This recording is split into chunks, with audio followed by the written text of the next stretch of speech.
So guys, this is my review for JoJo's Bizarre Adventure Season 1, Episode 15. And with that guys, let's dive right into this review of this episode. So the title of this episode is called A Hero's Proof. What an episode, right? Like I already knew walking into this episode that these three pillar men would be definitely dangerous. They would be strong, all of that.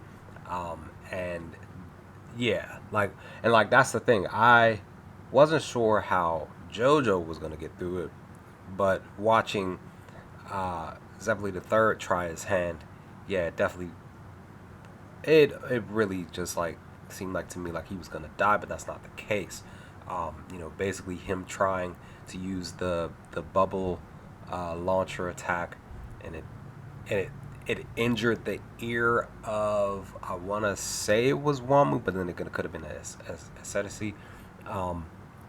But then, no, actually it was Wom, because he uses his hair and the little, I want to say those look like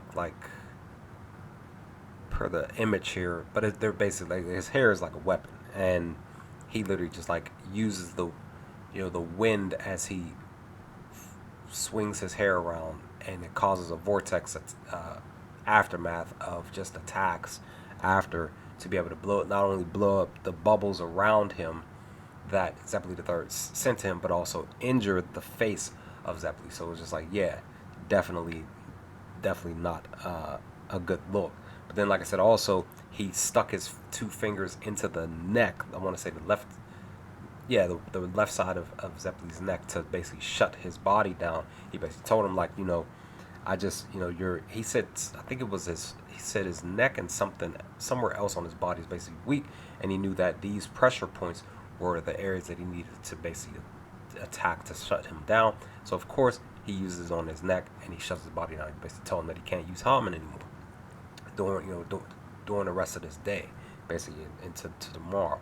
So he's dropped, and JoJo's turn to try to do some stuff, and he decides to come out with these balls on these strings, and he uses Haman and calls it something clankers. I think that's what Haman clanker attack or something like that. I can't remember. I literally just finished watching, so it's just like trying to remember everything that happened. But when him throwing the clankers at Wamu, it misses his head and hits the pillar behind him. I was sitting there thinking like he was waiting for something to occur, which it did, but it was just like, it seemed like it just wasn't what he was expecting. But again, what JoJo proved to me in this episode, and continuously proving, that he's a little bit of a tactician. He has a little bit of smarts when it comes to fighting, even though we know that he's not a professional fighter. He hasn't fully been trained in Haman or anything like that. He just wings a lot of stuff, but I feel like he still uses a little bit of tactical stuff when it's pertaining to his fights. And here, that's no exception here. But again, per his facial expression, it seemed like he was expecting something else to happen, but it just didn't really occur just yet. But he decides to use more clankers.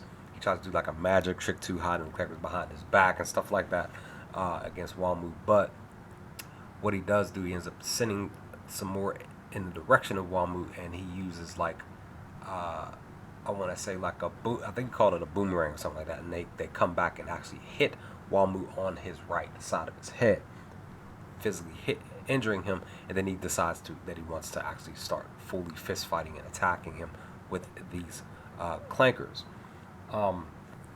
So, with that, then we get the chance to see Wamu using a technique, because he says it during his fight where JoJo the Third is basically punching him. He says, like, you're the first person to actually hit me and harm me, so I'm letting you get all that is out of you. And in the midst of that, he said, but even before that happened, he said, like, I'm giving you 1 minute to do whatever you want to do to me, because he sliced the right wrist of JoJo, making him bleed. And he says that I hurt you so bad that you literally have less than a minute to live. And with that, JoJo takes advantage of that.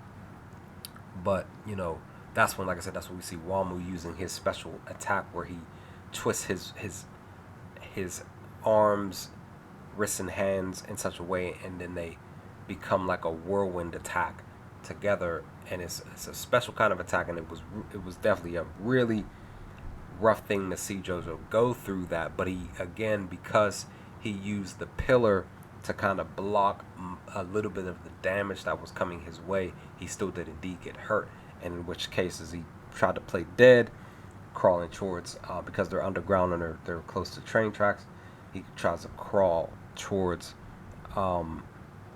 this what you call it, to get into it, to basically ride away in it on the train tracks. And but Walmu, he literally, because he has his back turned, he kind of knew, he had that feeling that JoJo was just playing around, but he ends up going after him.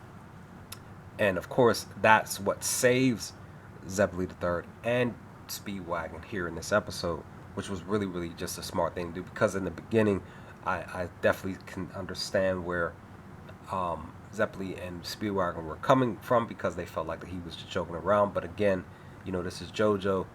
He seemingly always is joking about many things, but he does, to me, it does seem like he still takes some fights seriously. But what we do get here is the fact that JoJo uses his street smarts and be able to outwit Walmu enough to get him to agree to fighting him, but a month later, basically telling him like, hey, like, I'm the first person to ever hurt you, blah blah blah. If you give me a month's time instead of killing me now, if you agree to this, let me get stronger, let me actually train in Hamen, let me get stronger, and I will guarantee you that this is what he's telling him. I'm saying, like, I don't know if you want to guarantee that, dude, but at least you're giving yourself some time to breathe a little bit more, right? But that's pretty much the case. Now, he did have some dynamite, stick of dynamite with him, and Assetisi noticed it, and he ate it, and it blew up inside of him, but he still lived. That was crazy in itself. But yeah, JoJo definitely did what he needed to do to be able to save Speedwagon and Zeppeli, and definitely outsmarted Walmu enough. But Walmu takes this wedding ring of death and puts it in his body and connects it to his heart. Yeah, he basically says you have 33 days to live before this thing goes off and sets this poison off in your body and kills you. And I'm just like, okay, like, I wasn't expecting that to occur. But then Assetisi steps in, he's like, I want a part of this, and he takes a wedding ring of death as well, and he puts it in his throat, wraps it around his throat. And he says that this poison I have is stronger than the one that Walmu has. And I'm like, dog. But he didn't give him a timetable, but I'm guessing that it's basically the same amount of time, 33 days or whatever, before it goes off. But Walmu did say that if you try to mess with it prior to, it's gonna automatically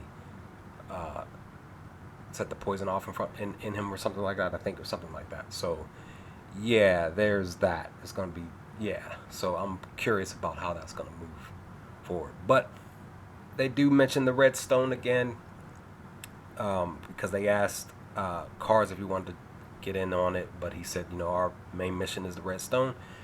It is. He did say it is an honor to fight somebody stronger than you or around your strength. So I understand where y'all coming from, but our main goal is to get the red stone. So, but I did indeed enjoy this episode, guys. I enjoyed episode 15, really, really did. I'm looking forward to seeing what's going to happen with JoJo's training. Definitely looking forward to his fight against Walmu coming up. So it's going to be very interesting. But with that, guys, let me know your thoughts. What did you all think of episode 15? We first sat down and watched for the first time from season 1. Leave some comments in the comment section below. Let's talk about some things. But other than that, I will hopefully talk to you all next time with more JoJo's Bizarre Adventure season 1 review videos. Peace, guys.